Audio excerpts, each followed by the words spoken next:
that makes sense, because then you think about it, it's like, it's people that run for big businesses all the time and they can't have the boss's social. You know what I mean? So don't let them fall for that, because they will. And I went through it a bunch of times. I'm on the phone with them and they do that. So business credit doesn't put an inquiry on your personal credit. So every time they check it, it doesn't affect your personal, your business credit, as opposed to your personal credit. One of the little things that people think are the same is not. Therefore, getting business credit won't adversely affect your personal credit scores. Building good business credit can help you get loans later. But first, your startup must be legitimate to the lender. So we talk about making yourself lendable, right? I just mentioned that. From the lender's perspective, they don't know your business, right? It might be a hobby for all they know. They don't know how serious you are about it. They don't know if you'll walk at the first sign of trouble. All right. So this is one of my favorite slides, right? When I was explaining credit, matter of fact, I was not explaining credit, but when I figured out credit, I had a bad,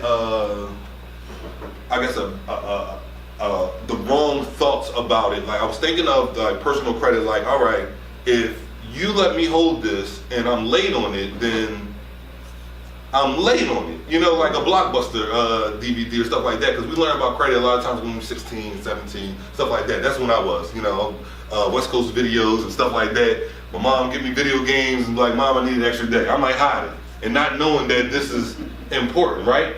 So this is how I explain it, because I have a nonprofit and I talk to youth about financial education and stuff like that. So this is how I want people to explain it to me, and this is how I explain it for here on out. Now, if you had 3 friends, right, and you let them borrow money, right? You let one friend borrow $500, right? And you wanted the money back by Thursday, right? So one friend, you give the $500 to on Monday. That person gives it back to you on Wednesday, the $500, right? Then you have another friend, they give you $500 on Thursday, right?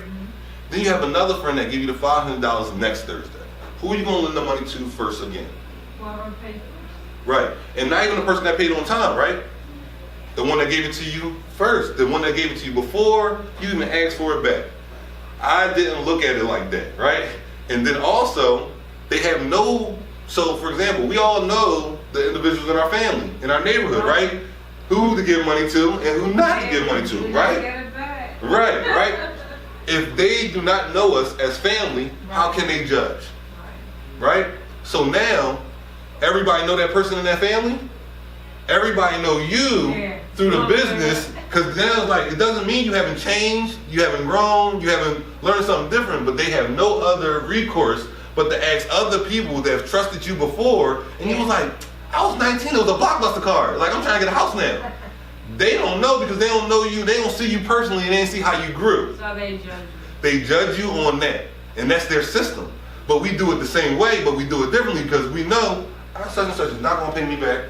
She ain't never paid me back. Like, you know what I mean? So I'm not gonna lend, and when I lend it to her, I already know I ain't getting it back if I do it. You know what I mean? So that's how credit should have been explained to me a little earlier, and then I would have took advantage of it in the right way. So that's basically you know, understanding how the business credit works as far as them trusting you in the business credit area. Building business legitimacy in your startup. A lender wants to see what they feel is legitimate business. So with business credit, it's the same thing, but it's a little bit further, as opposed to just what I said, the personal aspect that I need to understand. So now it doesn't need to be a hobby, right? So right now, especially right now in this day and age with the internet and everything like that, everybody has a business, right? If you go on social media, CEO, founder, I'm this, I'm that, right? Cool.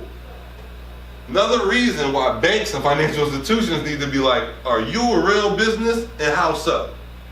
So they do a lot of old traditional stuff that most people that are, I guess, millennials or just trying to be in business might not know, okay? So, for example, one thing they look at is, and that's old fashioned, is 411. When's the last time you looked for a number on 411? Nobody, right? They ask you to put your number on 411. So if your number is not on 411, it's not a way that they can look it up in the right way. Now, you can put anything on Google. It could be online. Anybody can put something online. That's the problem with online. It's not accurate information, right? Anybody with an opinion can put something online. That's why the Wall Street Journal can still be the Wall Street Journal, even though you can't access it as quick. It's people that's credible saying these things, right? So they think of 411 as credible, right? It would not be legitimate on its face, but there are ways to demonstrate legitimacy. Okay, so I already told you about the phone number. Start with your phone number, 1-800 number. When I have a 1-800 number, I use CallRail. I don't know how many people are familiar with CallRail. CallRail is about $30 a month. It gives you about, I think, 15 numbers, local numbers. You can use whatever area code you want, and you get about 5 or 6 1-800 numbers. So it's a phenomenal company. I suggest you guys, use. There's other ones out there as well, but I use CallRail. You can do this with a virtual number. That's what that is. CallRail is a virtual number. Okay. You take a picture? So what you say the CallRail is?